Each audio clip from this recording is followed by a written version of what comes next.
Good morning, and welcome to those of you watching online. It's a little bit of echo. Okay. So I'm Audrey Seymour. Normally I'm just the celebration assistant, but because we have Ernie Hawks speaking today, I get to do a little bit more. So let me tell you a little bit about Ernie. He's a nature photographer and writer. He's standing in for Reverend James, who's attending a weekend conference. As a young adult, Ernie discovered after years of resistance that he was on a spiritual journey with a divine purpose, not merely moving through a human existence. He came to realize that the nature he loves is also spirit, expressing its own divine purpose. So this awakening transformed his perspective on the natural world and his place within it. Through his writing, Ernie shares the lessons nature teaches, that we are one with the universe, interconnected and alive in spirit. His heartfelt message today will explore planetary oneness and how it reflects on the oneness within our local community. So we're looking forward to that. I'll ask Geraldine to come light the Christ candle to get us started. And as she's lighting the candle, let it be a reminder of the divine spark deep within every one of us. There we go. Thank you, Geraldine. Now let's say our mission statement. We are a spirit-centered community that and uplifts lives. Perfect. Okay. So now it's time to get up, meet your friends, meet somebody new, and come back when the music starts.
I'd like to give a special welcome, whoa, okay, to those who are here for the first time. We have an information card for you. It's in the seat backs in front of you.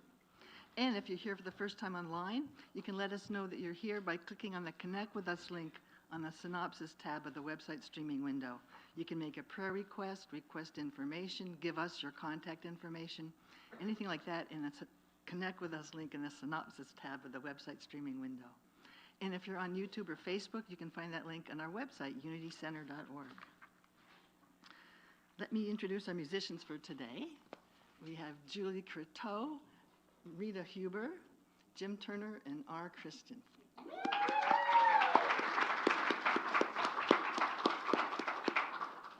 All right, and we want to thank everyone who helps make the Sunday service happen and takes care of the building and grounds. It takes a lot of people to run a church, and you're very much appreciated.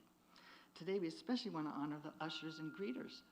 So if you're on that team, please stand so we can honor you.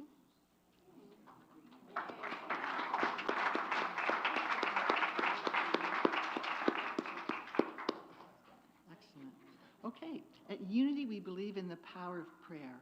So if you'd like to make a prayer request for yourself, for someone else, a situation in the world, there are forms in the seat back in front of you. It's actually inside the envelope you'll find the prayer request form. And we'll pray over it for a week and send it to Silent Unity for a whole month of prayer. And the prayer vessel is out in the hallway. We also have prayer chaplains available to pray after service with you. They offer a calm, non-judgmental, confidential presence in times of need. Would the prayer chaplains for today please stand? All right, Blossom and Maribel. We'll have one in the nursery and one in the meditation room. Okay, you may have seen the announcements of upcoming activities on screen before service, but if not, they're in your program and also on our website, unitycenter.org. You're welcome to join us and get involved. It's a great way to meet some of the wonderful people in this community. And let me draw your attention to a few of the announcements. Qigong among the trees is a gentle practice that blends movement, breath, and mindfulness to reduce stress, boost energy, and leave you feeling grounded and refreshed. No experience is needed. The event fee is $25, and registration is required. If necessary, it'll move indoors. Our gathering of the, next one is Beach Social. We'll gather on the grass and beach area at NIC Beach Park. Bring your favorite drink and something tasty to share. It's all about good company, fresh air, and fun by the water. Our gathering of the water ceremony is a cherished tradition celebrating the deep connection we all share through water. This ritual invites you to bring samples from the streams, rivers, lakes, or oceans you've encountered throughout the summer. These water samples will be used as part of our sacred ceremony at the end of summer. Sacred Connections. Join musician and music therapist Judith Pinkerton to learn how music can quiet stress and open spiritual awareness. Explore how certain sounds can pull you toward fear or gently restore you to peace, and discover the science behind sacred sound and why certain music can shift the body faster than words. You can register online on our website. Now we have New Testament interpretation, which builds on the teaching of A Course in Miracles. This group meets Tuesdays, 10:30 a.m. The tech team is seeking volunteers to help with Sunday streaming. If you have an interest in serving in this role, please contact Jim or Joe. Joe, you want to raise your hand so everybody knows? That's Joe and there's Jim. Okay, thanks. The Unity Youth Program is exploring their relationship with nature and God. They'll be taking their classroom outdoors to examine the divine connections available in the natural world. Activities will include walking with fresh awareness, sitting quietly with the trees, and playing garden trivia to discover new ways of sensing spirit in all things. And you're warmly invited to join Julie Croteau and her family for a celebration of life service honoring her mother, Betty Madsen. Together, we'll remember her spirit, share stories, and surround her family with love. Following the service, there will be refreshments served in the Friendship Hall. And Sina has one announcement.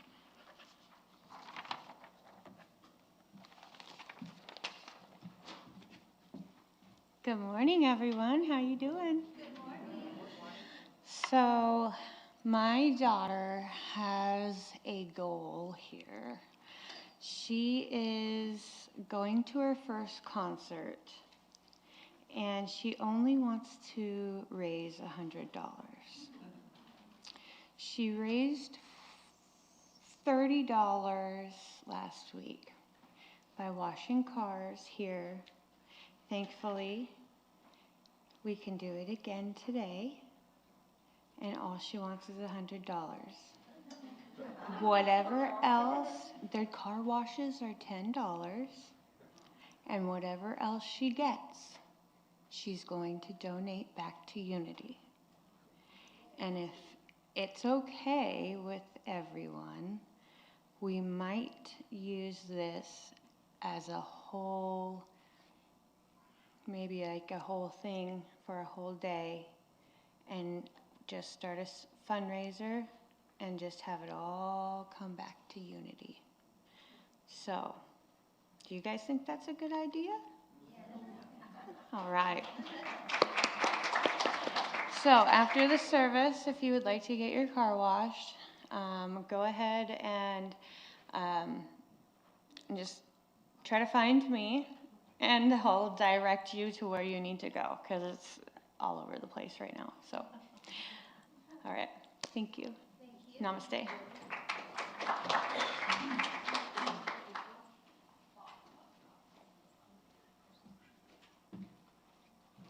So now for our observance of prayer. And given that the children are focusing on nature and the senses, alive in the senses through nature, this aligns with that. It's by John O'Donohue, A Blessing for the Senses.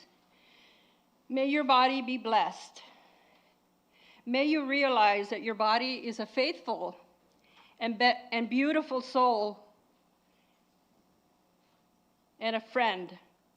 And may you be peaceful, joyful, and recognize that your senses are a sacred threshold.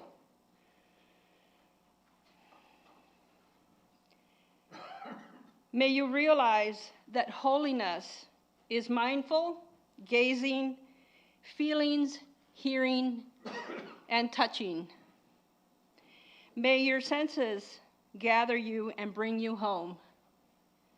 May your senses always enable you to celebrate the universe and the mystery of possibilities in your presence here. May the arrows of the earth bless you. Namaste. John O'Donohue.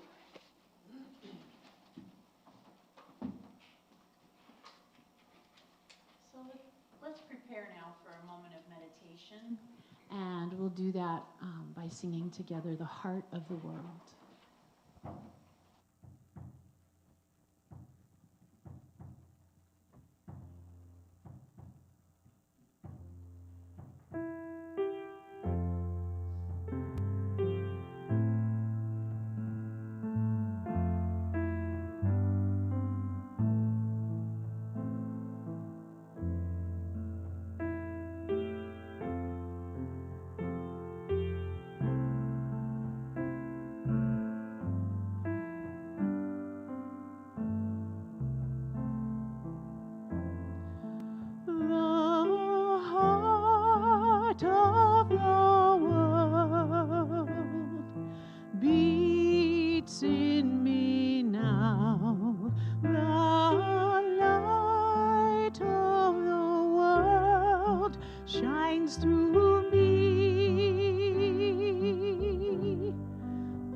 See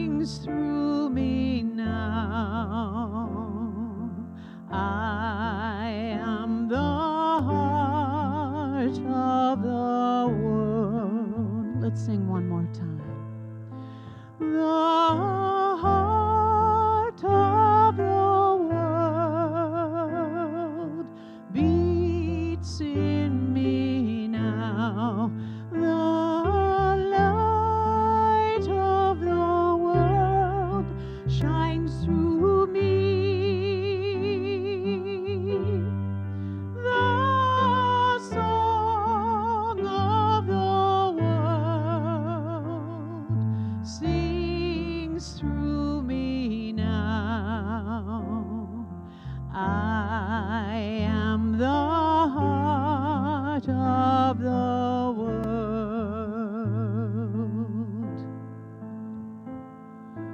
I am the heart of the world.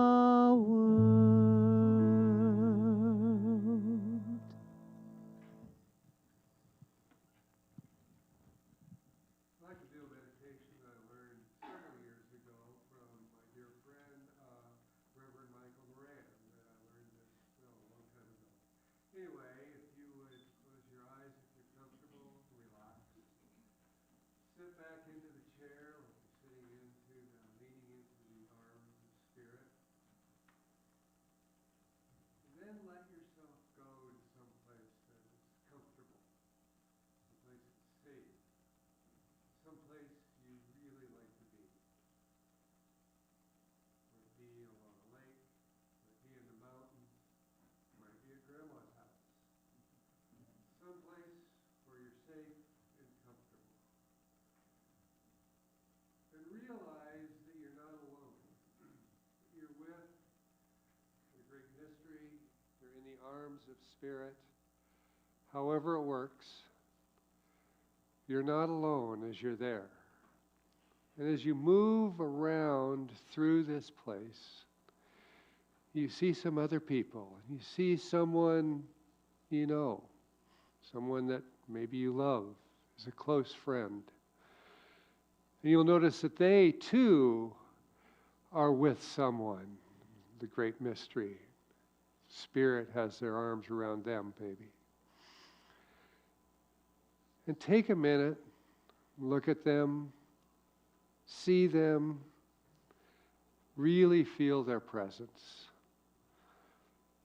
And then look at them and say, I love you. And then move on with the arms of Spirit and the great mystery around you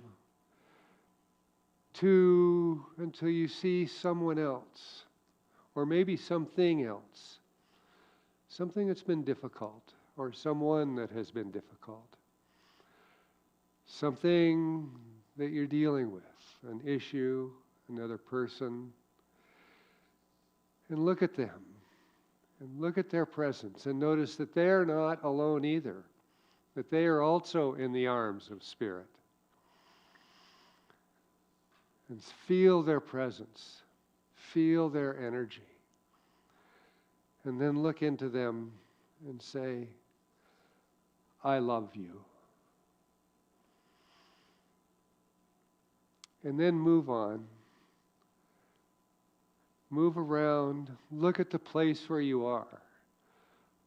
Look how it feeds you, how it supports you possibly. How you feel the Spirit, the great Spirit when you're there.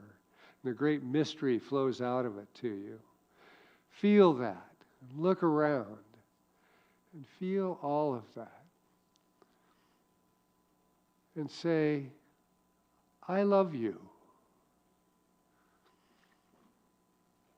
And then move on a little farther. Still in the arms of Spirit. And you see someone sitting. And you walk over to them. And you see that they too are in the arms of Spirit. And the great mystery surrounds them. And look into their eyes. And realize you are looking at you.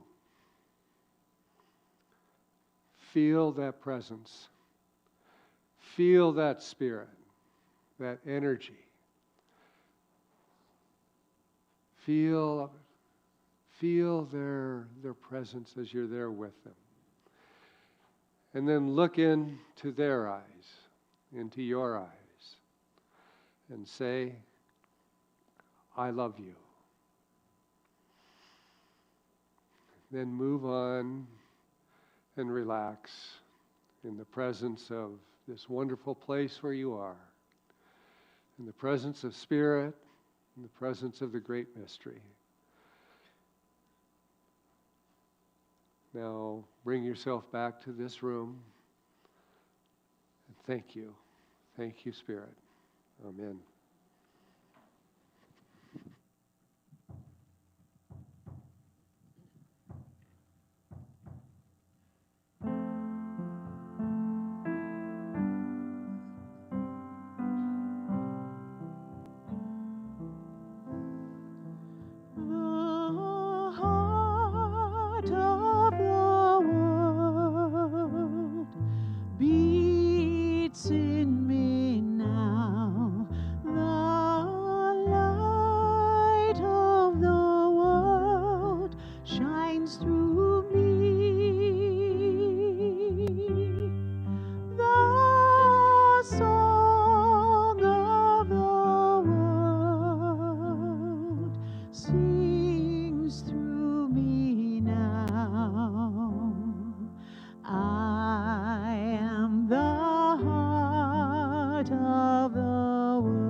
So, welcome. Glad to see you all here. I see a lot of old friends. Hi, Steve. And I'm going to talk about you in a little bit. James asked me a few weeks ago if I would speak today because he said he wants to have one of the old members speak. You are so old. Oh, thank you, Sina. But I see some that have, but I'm assuming he means my membership is old, really. And I see some other old memberships out here also. So it's kind of neat to be here, a lot of fun. Back when I first joined, back in 1968, in January in 1968, we were meeting in the Little Red Chapel down by the NIC campus, across Hubbard Street, I believe, from the NIC campus. And Reverend Steve Tolles was the first president of the board, I understand. And I have a story that I've heard about him, and I've never verified it with him. And if it's not right, I don't want to hear about it because I like the story a lot. But Steve had an insurance business here in town at the time, and when they had the first meeting, or one of the very early meetings, and decided to go through the incorporation process and apply with Unity Worldwide Ministries to become a Unity Church, he left his office, his insurance office, and as men did back then in the early 80s, maybe late 70s, he was wearing a suit. And he walked into the meeting, and they were talking about the board, who's going to be on the board, and someone said, well, he looks like a president. So he became president of the board.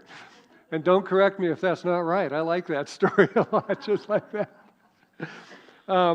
And the first thing that I volunteered for when I started with this church actually it was in 85. I became a member in 86, and I'd been attending for several months before.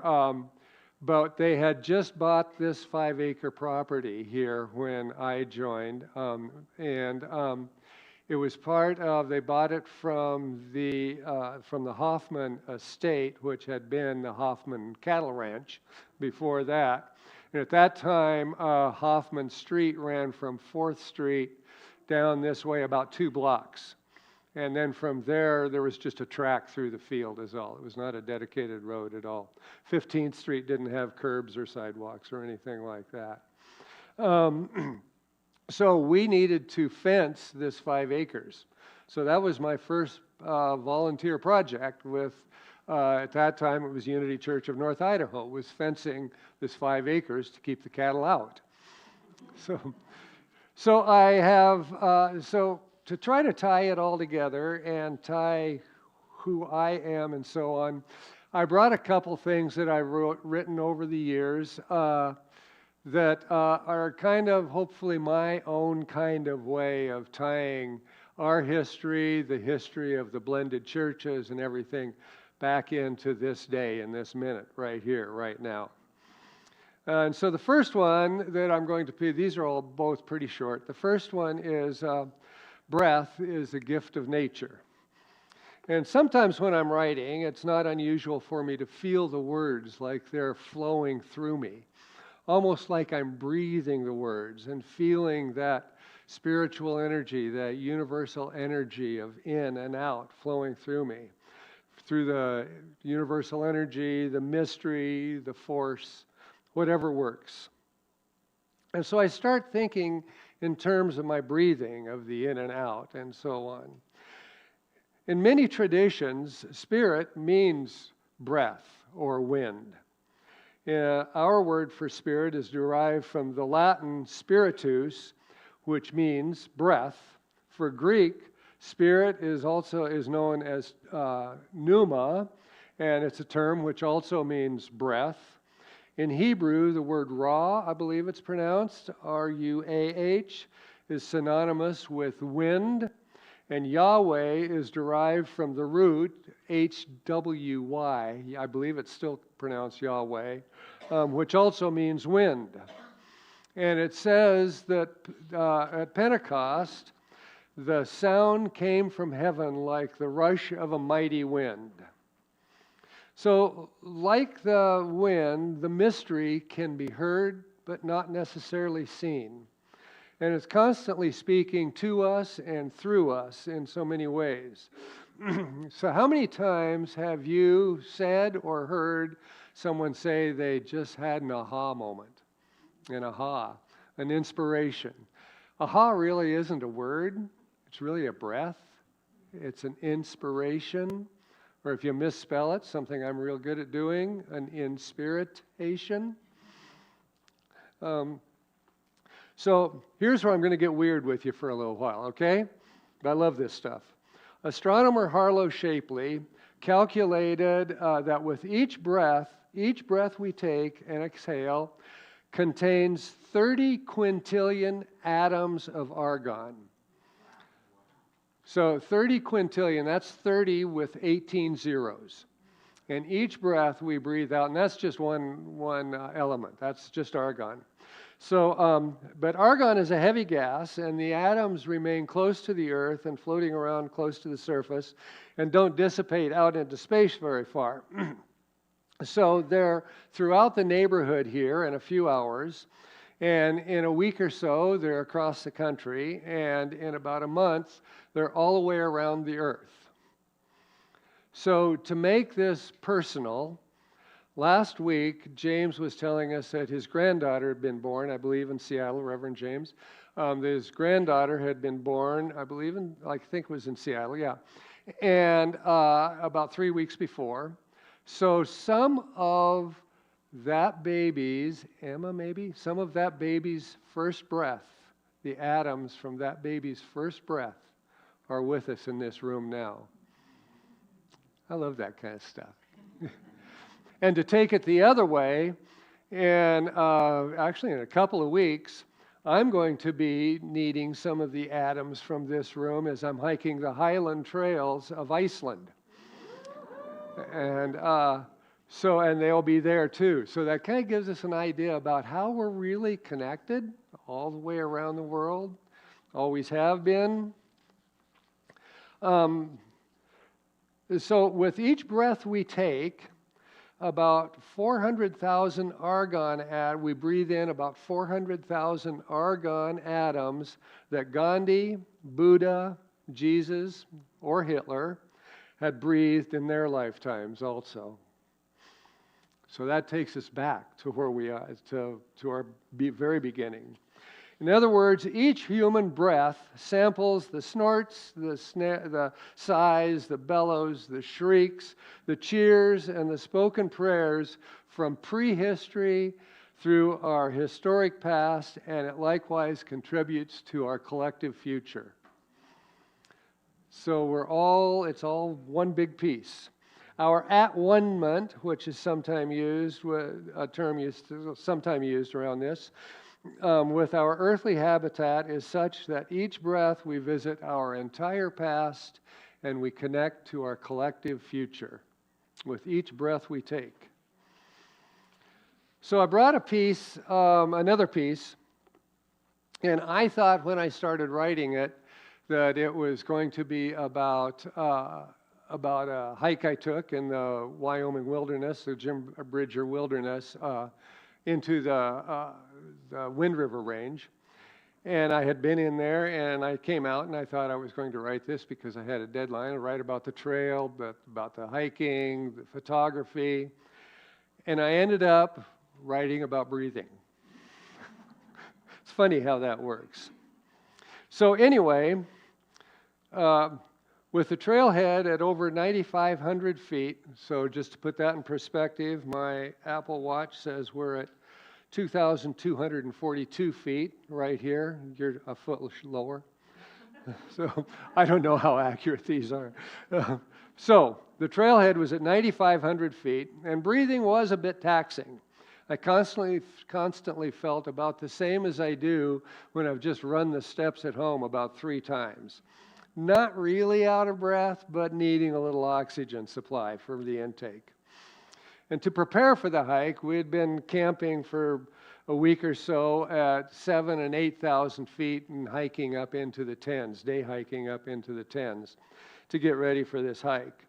And the week before I left to start on the trip altogether, I'd gone up into the Canadian Selkirks, beautiful place up there, and was hiking around up there between 7,000 and 8,000 feet. And I was hiking the ridges, walking the narrow ridges from peak to peak up there, taxing my lungs and my legs as I went. And it had given me wonderful views of the deep, narrow valleys around, and in some, the shaded areas below never quite melts off the snow completely. So with all that preparation, I felt I had all the confidence I needed and my lungs were going to be in good shape. So after a couple nights at the trailhead, I felt ready to head out on our 7-day trip, 7-day hike into the wilderness. At about 4 miles on the first day, we had gained about 1,000 feet of elevation. Not horrible, but quite a bit at that elevation.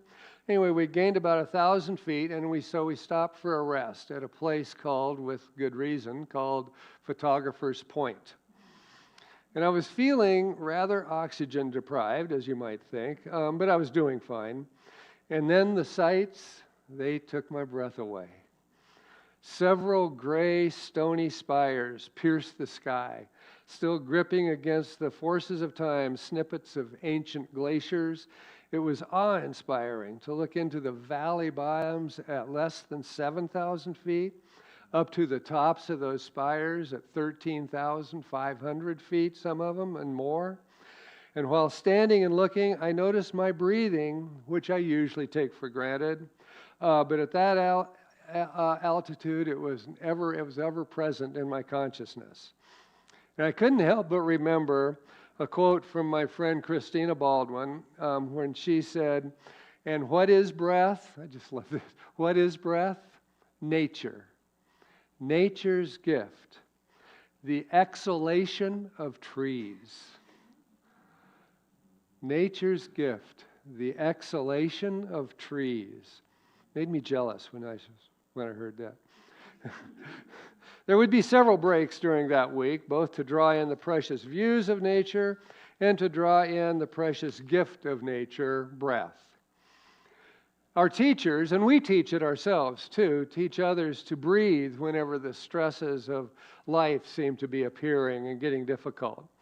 It's in the very act of conscious breathing that centers us back into spirit.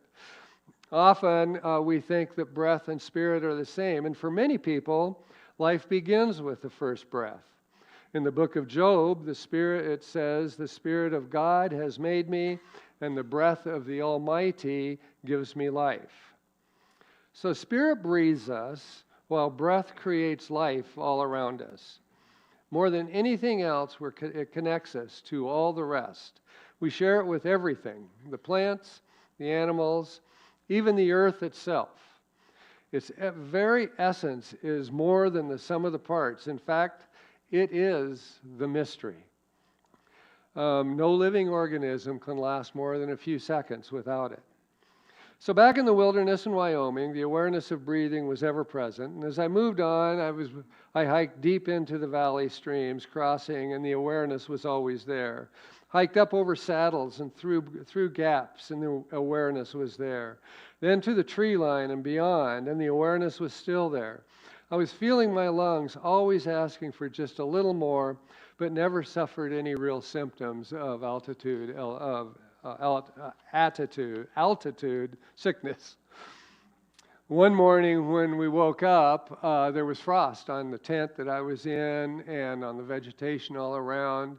And when I crawled out of the tent, I could see my breath, and I could see the breath of my hiking mates also sitting out there. And all three of us, our breath joined together and joined over the mist, over the lake. And we all breathed into the one. We all became one at that point. Now, granted, to be in the mountain wilderness, in its silence and in its darkness, gave me pause enough to explore my humanness and my connection to spirit and the universal love. But then, that love screams through that silence and shines through that darkness. Coming out of the mountains, the recovery was immediate. Still, the lesson stayed with me. As you can tell, you're getting it now. And it impressed me forever, and it's still there. The trip turned out to be a week-long exercise in conscious breathing. Having that consciousness in my mind, I started listening to it more, trying to understand the lessons. It connected me to my inner self and to spirit within. Just by being aware of something as rudimental as breathing, I started listening to what else was talking to me. So what I'm really talking about here, let's see if I can tie this together now. What I'm really talking about here is our connection to all. Today, historically, and in the future. So getting back to the Little Red Church, which I think I'm supposed to be talking about, or part of it. Anyway, we met down there, and that church was really cute. Was really cute, but it didn't work. At that time, you had to go outside and down some cellar steps to the one bathroom, And there was a permanent sign down there that said, please leave the water running so it doesn't freeze. And now they've built a restroom building beside it. But at that time, that's what we had. And it, like I say, the main floor had 2 rooms. One was a room considered probably half the size of this room, which is where we met on Sunday mornings. And then there was another room that was probably half the size of Geraldine's office, which was everything else. We rented office space over at Harbor Plaza over on Northwest Boulevard, and that's where Sunday school was too. So people had to drop their kids off at Sunday school, then drive over to NIC basically, and then leave right away and drive back to pick up their kids. For any larger events, any bigger events that we had going, which a lot of times were fundraisers, we'd have to either go outside. We came over to this property a few times because we owned it. And we paid for it within a year after we bought it, had it paid for. Or we would rent oftentimes a Grange Hall or something like that. And nearly all of those events were to serve the building committee, to build this building. Now, I understand at the same time, and I'm not sure when it started, but the Church of Truth was meeting in their building down on, what street is that on? Down. What? 6th and Garden, yeah. And they were meeting there, and I think that church, I think, may have started before this one did. I'm not sure. But anyway, they were meeting at the same time down there. So, just like a tradition that we started then and are still maintaining quite well, was all of the events, all of our functions included food, music, sometimes dance. I remember one, and they all were intended to raise money to serve this, to build this building eventually. One of those which included food, and we had a chili cook-off. And this fit my personality perfectly because everybody brought their favorite recipe of chili. And beside your pot of chili, you would put like a gallon glass jar, okay? And people would buy a ticket for $1, and that's how they voted on the best chili when it came in.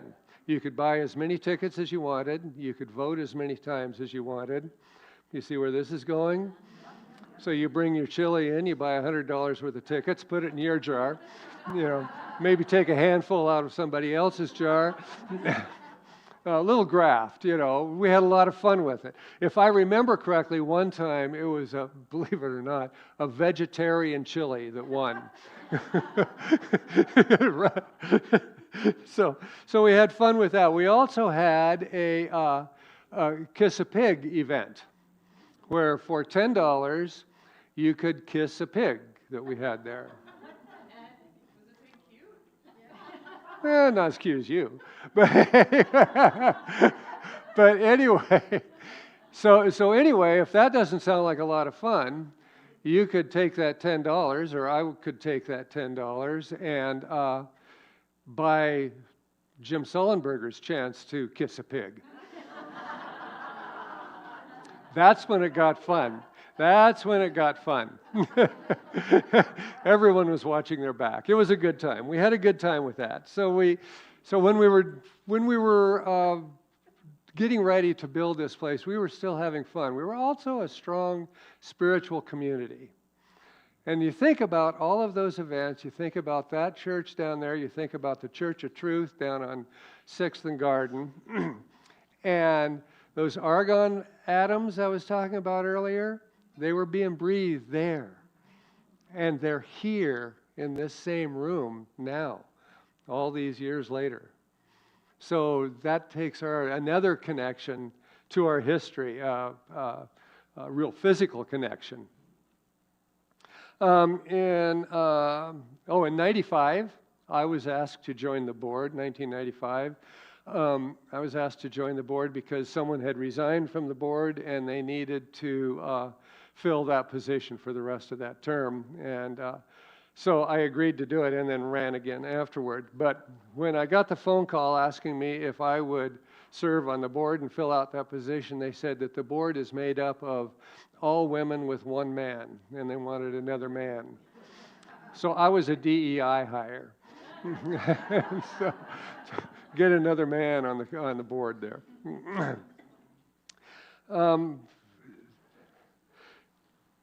So we finally got started on the building, on this building here, and what happened was they came to us and said that we were going to lose our conditional use permit for this building, for this lot, if we didn't get started on a building. I mean, it had been 10 years at that point.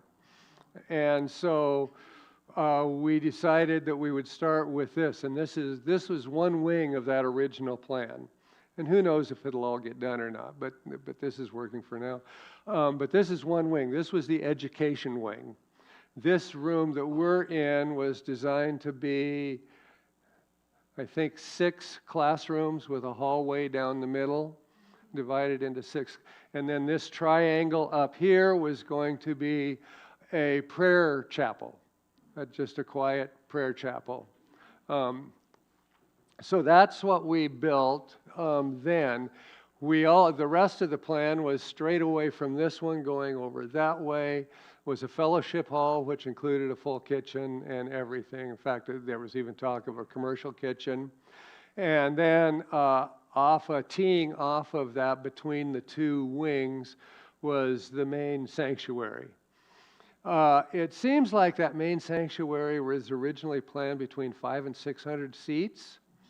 Which this was back in the 90s, and I was thinking, and a lot of us were thinking at that time, that there was not a really good auditorium or service place in town that was that size. It was before the Kroc Center was open.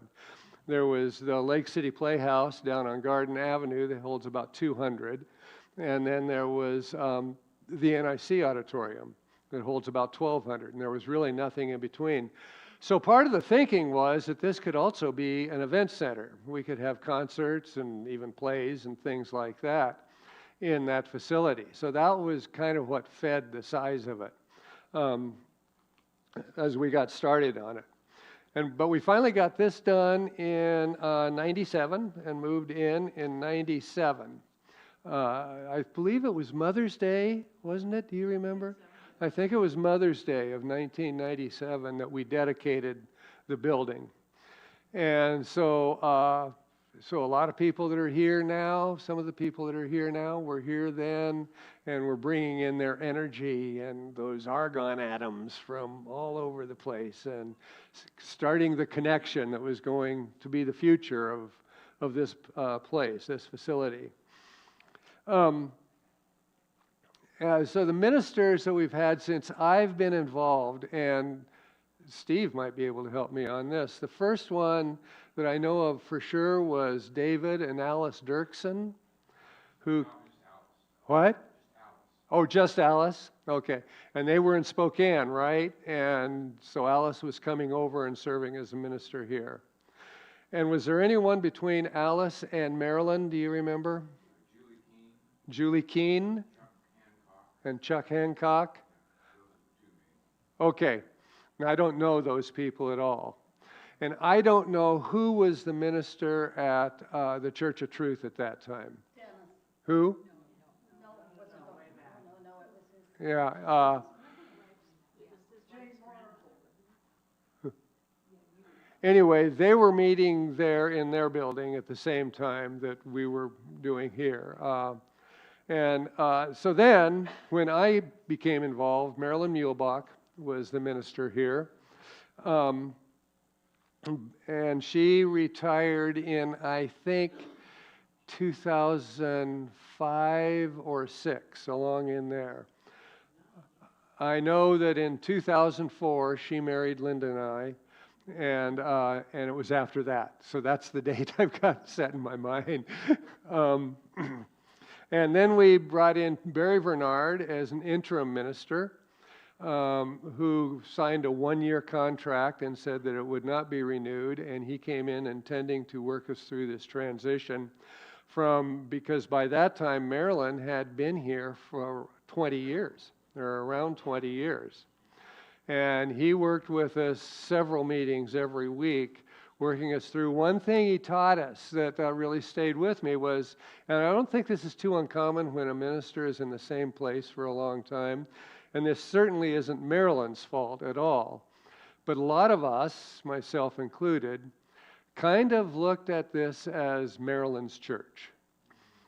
And what Barry Bernard started unteaching right away was this was not Marilyn's church, it was our church, all of us who are attending here, which is a pretty interesting concept. And so he worked us through that. He also pointed out that probably in the future there's a good chance that in 20 years we'll have gone through 4 or maybe more ministers, which seemed to be the trend at the time.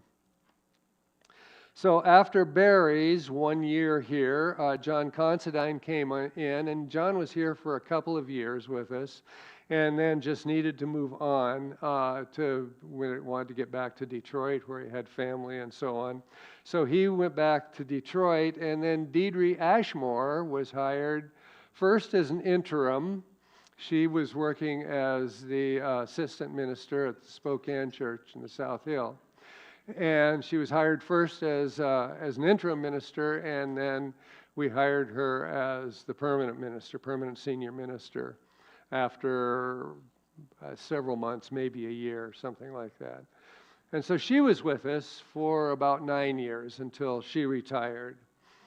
And then Michael Moran and his partner Gaia, they served us as interims for a little over a year. Michael did all the Sunday talks and a lot of the ministerial work, and Gaia did like events coordination and a lot of other work around, and occasionally spoke too. And so they were with us for a year, I think, about a year. And that's when we hired Steve and brought Steve in, who had been a Unity minister for several years at that point, and all around the West, at least, I believe. And so that's when we brought Steve in.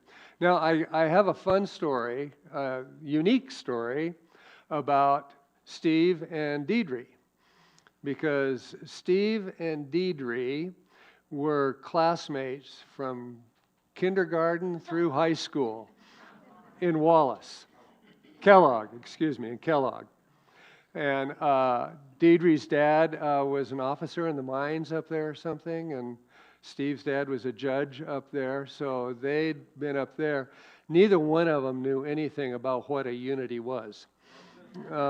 Raised in various different faith systems altogether than Unity.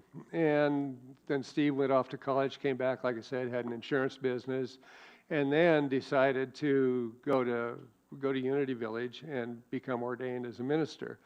Deidre went off to college and then was in San Francisco for a while during 1968, the Summer of Love. We teased her about it. And then she was over on the Washington coast, north of Seattle, for several years before she went back to Unity Village and became ordained, and then was working in Spokane before she came over. I just find it really interesting that two people from the town the size of Kellogg both became Unity ministers and both served in this church also. And so while Steve was here, we sold off 1 acre out here, and there's 2 houses out there now.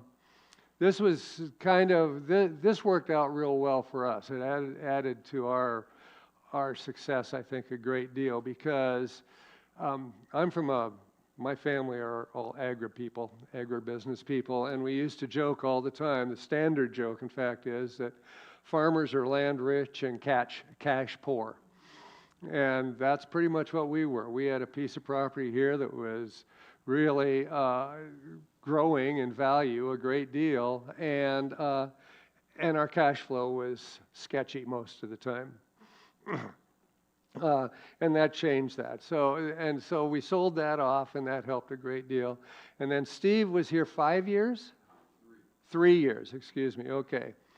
and then retired. And that's when Dennis Ashley, who was at that time the minister at the Church of Truth down on 6th Street, and they had sold that building because they were having the same issues with that building that we had when we were down at the Little Red Chapel, except they owned their building and we were renting that chapel down there.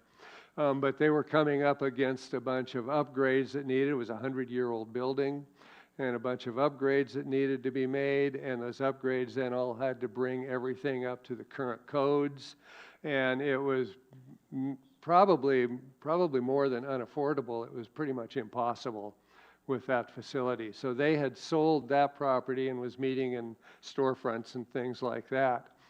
And so that is when we blended the two communities together here in this building, and Dennis Ashley became the minister here at that time.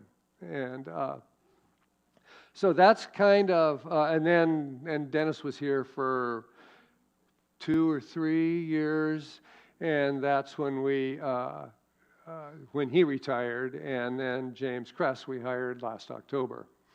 So that kind of brings us up to date on ministers. And then there's been a lot of board members around, and I was wondering if all the current board members from here would stand up so we can see you. Here's Audrey, and Dave. Yeah, thank you. Thank you all. 2 men, you'll notice. So now, why don't you guys stand back up again for a minute, would you? Now, would all of the former board members from both Unity Spiritual Center of North Idaho and the Church of Truth, would you all stand too? There's Peter and Andrea and Nancy, and look at all this. So, Steve. So, these are the shoulders that we stand on, folks. These are the people that created the foundation for this group. And their atoms are still here too, obviously, thank goodness. You hope, yeah, that's a good. So when we've also spread our energy out literally around the world, and I don't know if I have all the names with me, but we have produced a lot of ministers out of this spiritual community. Starting with Steve. Steve went back and got ordained. And then Richard and Chris Broderhausen left 30-some years ago and became ordained, and then started the Unity North Church in Spokane. And they just retired within the last 4 or 5 years, I think. Rich Carlini was here, a board member and an active member, got ordained, and he worked in several different places, both in and out of active ministry, but ministry type positions for several years, and I've lost track of him. I don't know if he's still working or not. What? I think he's at a Unity Church in Oregon. Oh, is he? He's still at a church in Oregon. Good. Kathleen McKenna was a member of this church. In fact, she was a choir director here at one point, and at one choir rehearsal, she announced that she had just been accepted into Unity School to become ordained as a minister. And she worked she's living in Seattle now, I think, isn't she? Or is she still in Ohio? Okay, and I know she worked in Ohio has had a church in Ohio for several years too. Is she still ministering? Do you know? She's retired. Okay. She was a friend of yours. Didn't you guys kind of come together? Yeah. Yeah, I remember that. And then Jean DeBarbaris. I don't know if anyone remembers her. Of course, yeah. Jean worked for the city. She was in the city planning office. She was an architect herself, is an architect. And she became ordained and had a church in Florida, I think. What? Tallahassee. Yeah, in Tallahassee. Yeah, I think in Tallahassee, Florida. And she just retired within the last couple of years from down there. So I think there's some more, but I don't remember Who else we've produced from here.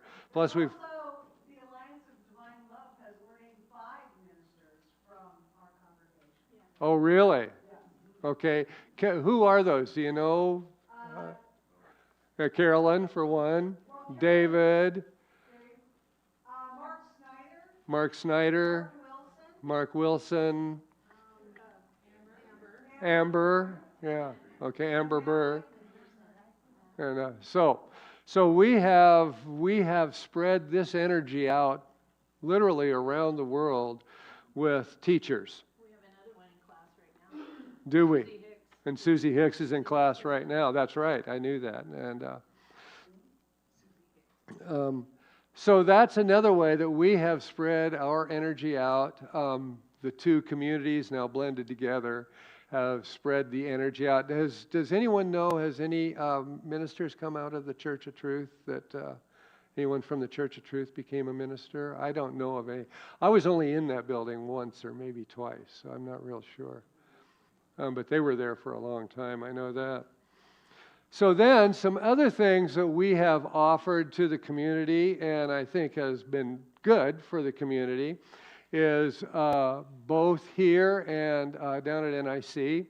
The AA, Alcoholics Anonymous, has met in these buildings and does meet in this building.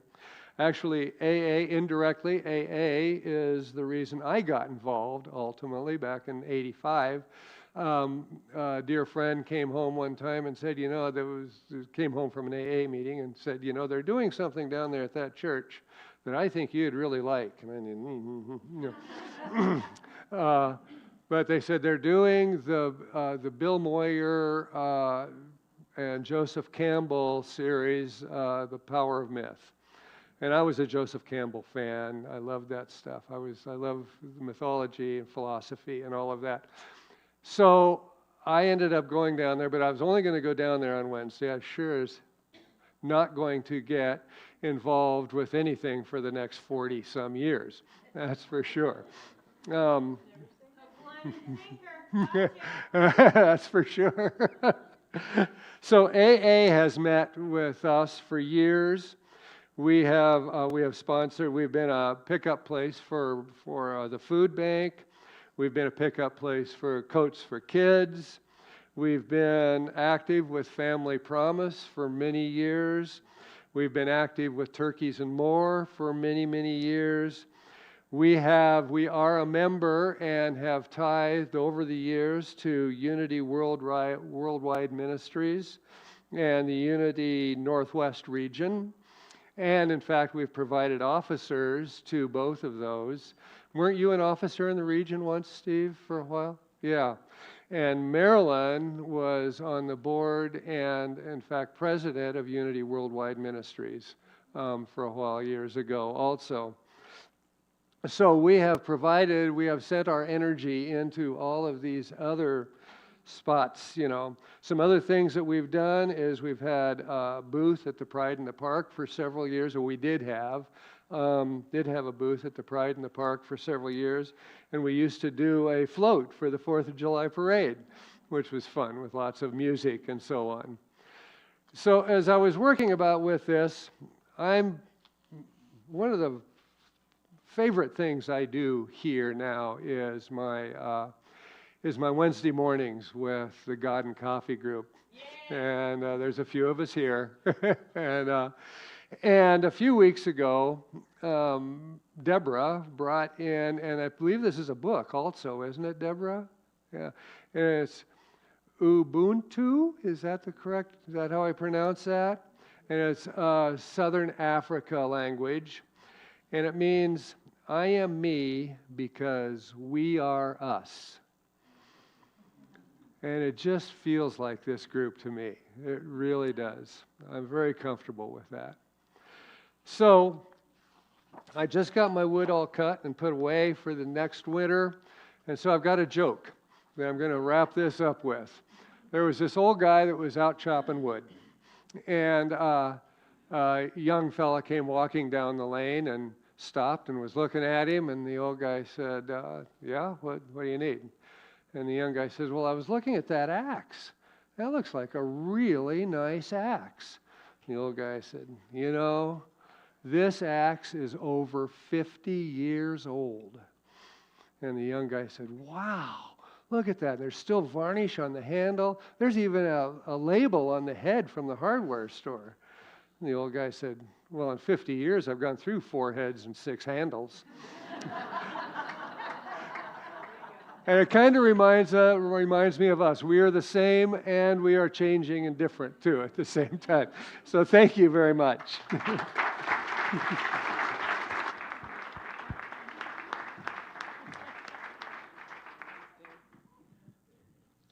Thank you, Ernie. That was wonderful. All that talk about the argon molecules and the air we breathe. And as we look out now, we can see that this air is filled with some other stuff right now. Lots of emotions in that air as well. So I like to think right now, we haven't had rain for a while, so I'm going to sing a song about water.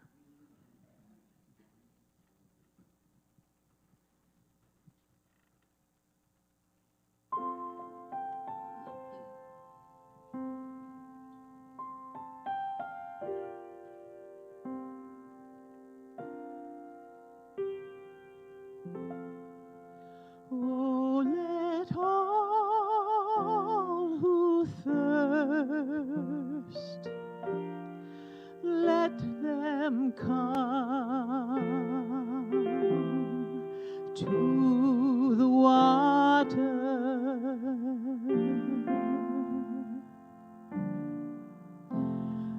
And let all who have nothing,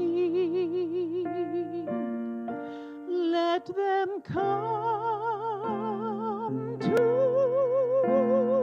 the Lord without money, without price. Why should you pay a price except for the Lord, the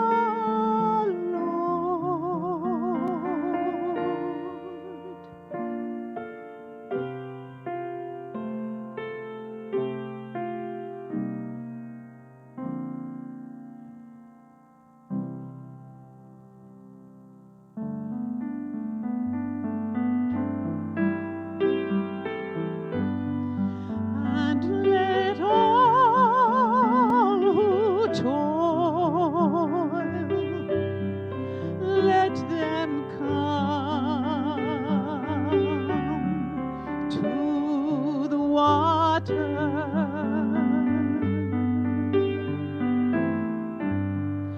And let all who are weary, let them come to the Lord. All who labor without rest, how can your soul find rest except for the Lord, the Lord?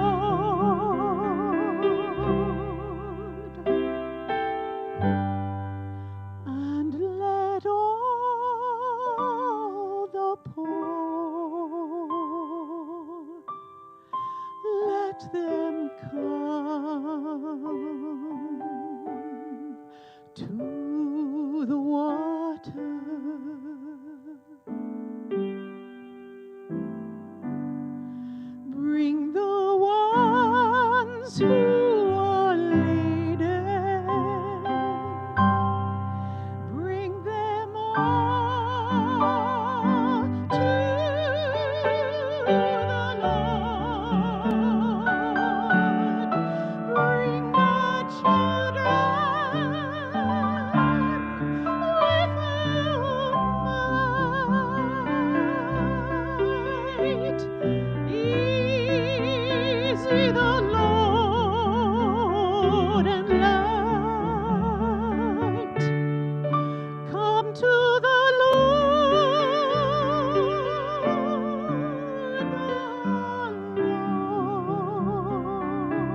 And if the ushers would come forward for the offering.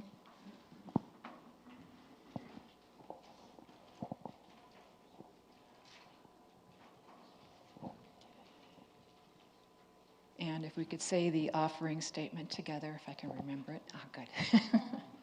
Divine love through me blesses all that I am, all that I have, and all that I receive.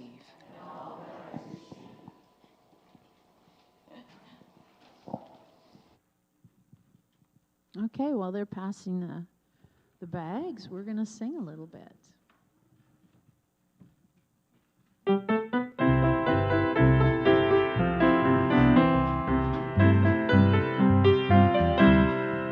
I have the joy, joy, joy, joy down in my heart. Down in my heart, down in my heart. I have the joy, joy, joy, joy down in my heart. Down in my heart to stay. I have the joy, joy, joy, joy down in my heart. Down in my heart, down in my heart. I have the joy, joy, joy, joy down in my heart. Down in my heart to stay. I have the peace that passes understanding down in my heart. Down in my heart, down in my heart. I have the peace that passes understanding down in my heart. Down in my heart to stay. One more time. I have the peace that passes understanding down in my heart. Down in my heart, down in my heart. I have the peace that passes understanding down in my heart. Down in my heart to stay.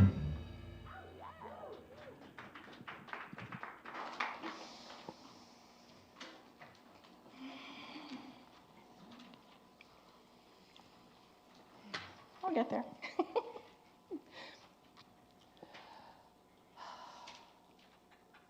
Divine Father, Mother, God, bless all these gifts that we have given. May it flow out into the communities, into the universe, multiplied over and over 1,000 times to bless all that it touches.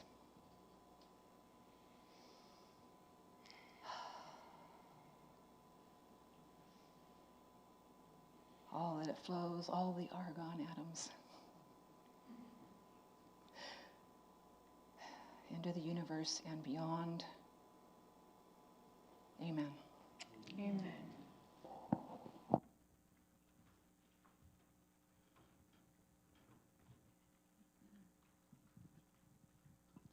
All right, shall we stand together and sing our peace song?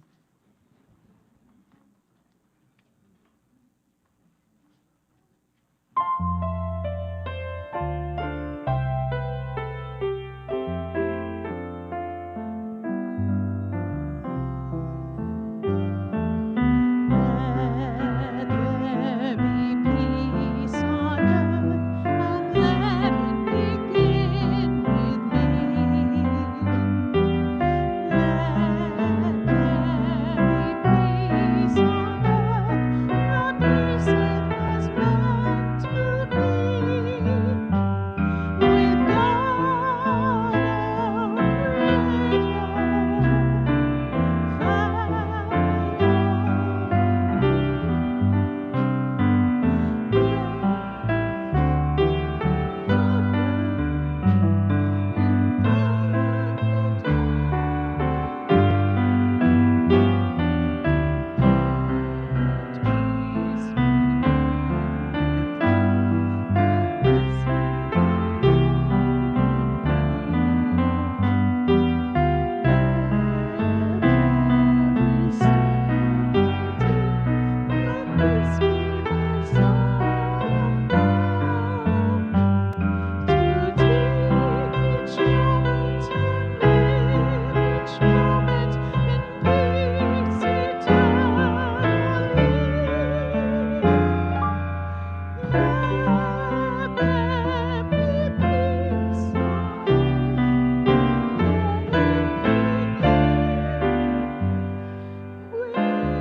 and our prayer for protection.